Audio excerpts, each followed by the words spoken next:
విజయ్ మాల్యా ఈయన గురించి మళ్ళీ కొత్తగా మాట్లాడుకోవాల్సిన అవసరం లేదు, ఎందుకంటే ఈయన గురించి మీకు కూడా బాగా తెలుసు. అయితే ఇప్పుడు విజయ్ మాల్యా గురించి మరోసారి ఇండియా మొత్తం మాట్లాడుకుంటుంది. దానికి రీజన్ మాత్రం ఒక పాడ్కాస్ట్ అని చెప్పాలి.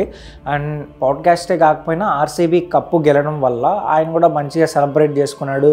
ఆ సెలబ్రేషన్ సంబంధించిన వీడియోలు కూడా సోషల్ మీడియాలో బాగా వైరల్ అయ్యాయి. ఆ తర్వాత ఒక పాడ్కాస్ట్ ఇచ్చాడనమాట. ఇది సుమారుగా 4 గంటల పాటు నడిచింది. అండ్ ఈ పాడ్కాస్ట్లో మాత్రం ఆయన కొన్ని ఇంట్రెస్టింగ్ విషయాలు అయితే చెప్పాడు.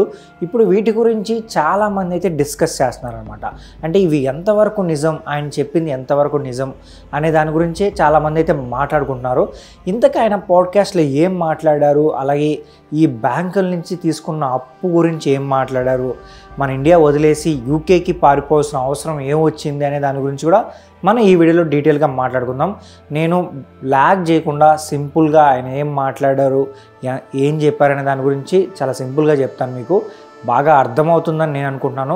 మీకు కానీ ఈ వీడియో బాగా ఇంట్రెస్టింగ్గా అనిపించినా లేదంటే బాగా అర్థమైనా సరే మీరు మా ఛానల్ సబ్స్క్రైబ్ చేసుకోండి.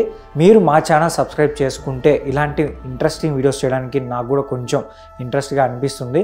సో ఇంకెందుకు ఆలస్యం, వీడియోలోకి అయితే వెళ్ళిపోదాం. మీ అందరికీ తెలుసుగా, రీసెంట్గానే ఆర్సీబీ కప్పు గెలిచింది. కప్పు గెలిచిన తర్వాత విజయ్ మాల్యా కూడా బాగా సెలబ్రేట్ చేసుకున్నాడు. అండ్ దానికి సంబంధించిన వీడియోలు కూడా సోషల్ మీడియాలో కనిపించాయి, సోషల్ మీడియాలో బాగా వైరల్ అయ్యాయి అనమాట.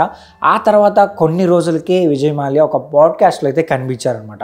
ఈ పాడ్కాస్ట్ సుమారుగా 4 గంటల పాటు నడిచింది. అండ్ దీంట్లో చాలా అంటే చాలా ఇంట్రెస్టింగ్ విషయాలు అయితే ఆయన కొన్ని బయట పెట్టారనే చెప్పాలి. అండ్ ఈ విషయాల గురించి ఇప్పుడు ఇండియా మొత్తం మాట్లాడుకుంటుంది అనమాట. మెయిన్గా ఈ పాడ్కాస్ట్లో ఆయన ఏం చెప్తున్నారంటే ఈ బ్యాంక్స్ నుంచి అప్పు ఎందుకు తీసుకునే దాని గురించి అయితే ఆయన మాట్లాడారనమాట. దీంట్లో ఆయన ఒక ఇంట్రెస్టింగ్ విషయం గురించి అయితే చెప్పారు. ఫస్ట్ మనం విజయ్ మాల్యా వర్షన్ గురించి మాట్లాడుకుందాం. ఆ తర్వాత ఈడీ అలాగే మన ఇండియాలో ఉన్న బ్యాంక్స్ గురించి కూడా మనం ఒక వర్షన్ అయితే మాట్లాడుకుందాం అనమాట. ఫస్ట్ విజయ్ మాల్యా ఏం మాట్లాడుతున్నాడంటే ఈ బ్యాంక్స్ అలాగే మీడియా మాత్రం చాలా తప్పు చేస్తుంది. నేను మొత్తంగా తీసుకుంది అంటే వడ్డీతో కలిపి తీసుకున్న అప్పు అయితే 6,000 కోట్లు, బట్ మీడియా చెప్తుంది 9,000 కోట్లు అని చెప్తుంది. అది కరెక్ట్ కాదు. వడ్డీతో కూడా కలిపి అంటే బ్యాంక్ సంబంధించి డబ్బు తీసుకున్న డబ్బుకి వడ్డీ కూడా కలిపి అది మొత్తంగా 6,000 కోట్లు అయింది.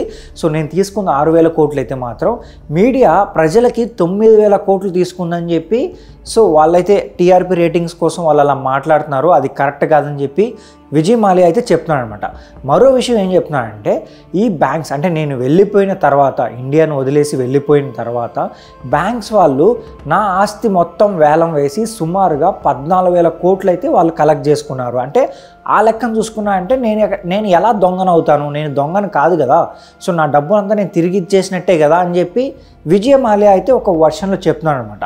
సో అయితే మరో క్వశ్చన్ కూడా అడిగారనమాట. ఏమడిగారంటే మీరు ఇండియా నుంచి పారిపోయారు కదా అంటే అవును నేను పారిపోయాను, బట్ నాకు ముందుగానే ప్లాన్ ఉంది, అంటే యూకేకి వెళ్ళే ప్లాన్ అయితే ఉంది.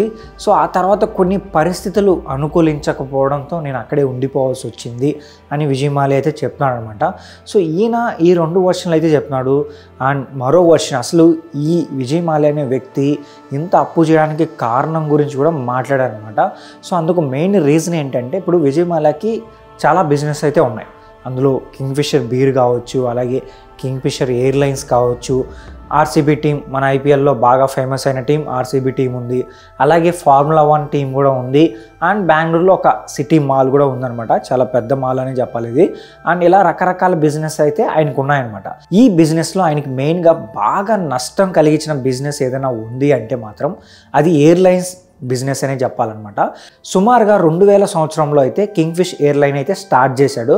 లగ్జరీగా ఉన్న ఏరోప్లేన్స్ అయితే తక్కువగా ఉన్నాయి. సో అలాంటి కేటగిరీలో మనం కొన్ని ఎయిర్లైన్స్ స్టార్ట్ చేస్తే బాగుంటుందని చెప్పి ఆయన భావించి కొన్ని లగ్జరీగా ఉన్న ఏరోప్లేన్స్ అయితే తీసుకొచ్చారనమాట.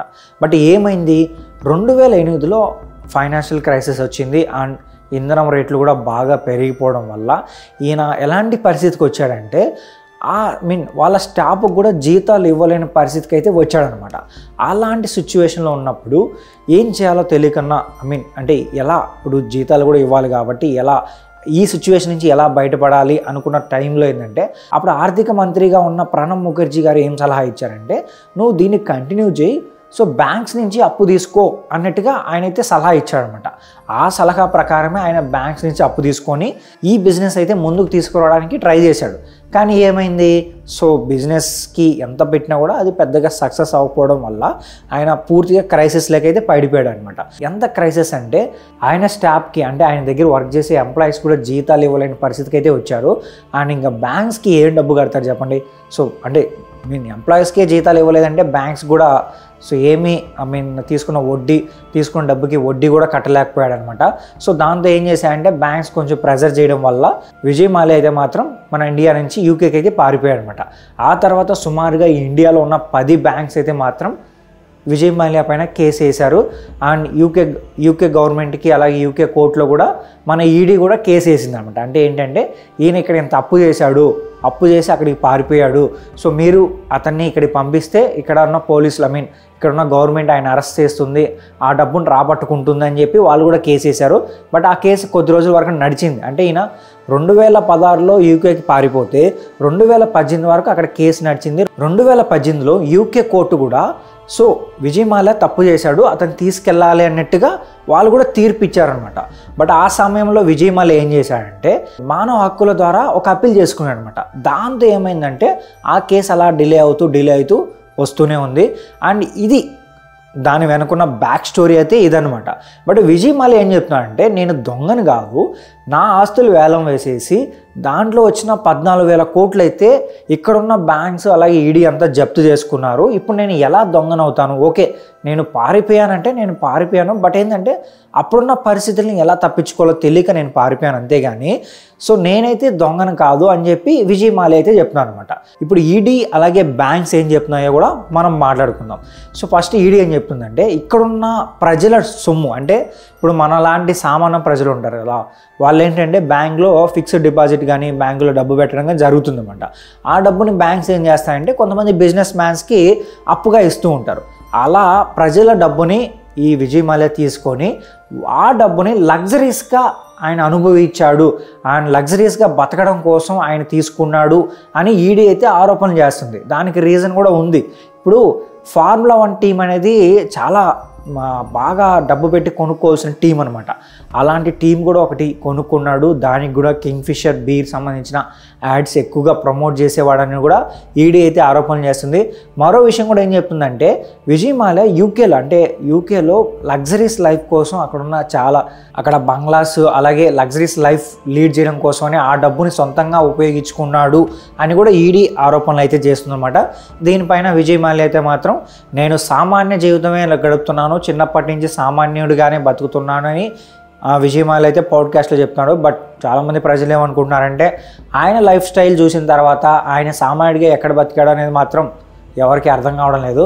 సో చెప్పడానికైతే డైలాగ్స్ ఏదైనా చెప్తారు, బట్ చూపించేది జనాలకు కనిపించేది అయితే మాత్రం ఖచ్చితంగా ఒక వర్షన్ అయితే ఉంటుంది కదా. ఆల్రెడీ ఆ వర్షన్ అయితే జనాలు చూసేశారు కాబట్టి నాకు తెలిసి మన విజయ్ మాల్యా చెప్పింది అయితే మాత్రం పెద్ద ఎవరు నమ్మట్లేదేమో అని కూడా నేనైతే అనుకుంటున్నాను అనమాట. బట్ ఇప్పుడు 2 వర్షన్లు అయితే మీకు అర్థమయ్యాయి, కానీ ప్రజెంట్ కేసు అయితే మాత్రం నడుస్తుంది. అండ్ ఫైనల్గా మీరేమనుకుంటున్నారు అంటే విజయ్ మాల్యా ఒక వర్షన్ చెప్పాడు కదా, అలాగే ఈడీ ఒక వర్షన్ చెప్పింది, అంటే ఈడీ ముందుగానే ఈ వర్షన్ అయితే చెప్పింది. బట్ ప్రజెంట్ ఏది కరెక్ట్ అనేది మాత్రం సో తెలియాల్సి ఉంది. సో దీనిపైన మీరేమనుకుంటున్నారు కూడా కింద కామెంట్ చేసి చెప్పండి. అలాగే ఈ వీడియో నచ్చితే మా ఛానల్ సబ్స్క్రైబ్ చేసుకోండి. ఇలాంటి మోర్ ఇంట్రెస్టింగ్ వీడియోస్తో నేను మీ ముందుకు వస్తాను.